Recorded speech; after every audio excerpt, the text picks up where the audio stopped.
Kiva nähdä näin runsaslukuinen yleisö. Ihan taitaa olla 4 ihmistä paikalla. No, mutta on täällä ainakin jotain aidosti runsastakin paikalla. Rouvo siinä eturivissä kohta pullastaa tissiliivestä näkyviin. Ei sillä, että se minua nyt haittais, mutta se on vauva. No niin, mutta kuulitte varmaan, että Whitney Houston oli kuollut viime viikonloppuna.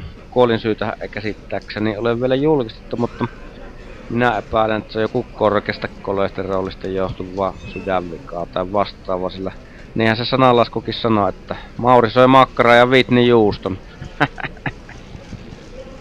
Whitney Houstonista ja musiikista tulikin mieleen, että se on kevät, se tuloillaan ja kohta on kesä ja sitten taas alkaa festarit ja nykyään tuntuu, että joka vuosi tulee koko ajan uusia näitä musiikkifestareita.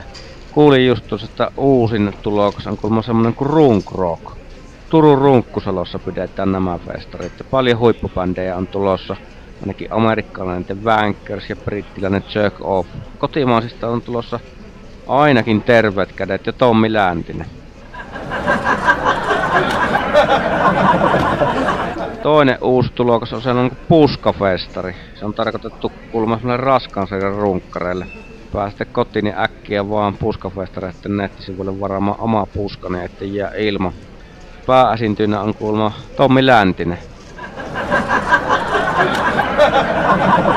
Niin ja vielä yksi uusi festari on tulossa. Se on kuulemma tarkoitettu niin rakennus- ja raskaan teollisuuden työntekijöille. Sen nimi on Provinci Rock. Tiedättekö muuten mikä on maailman pienin lintu? Se on tietysti iitikka. Iitikasta tulikin mieleen tuo Ylä-Savossa sijaitseva kaupunki Iisalmi.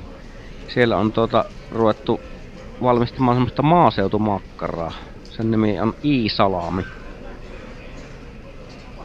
Kaveri tuossa soitteli päivämällä, niin työskentelee tuolla Helsingin yliopistossa tutkijana. Oli kuulemma lähdössä Pizza Huttiin lounaalle.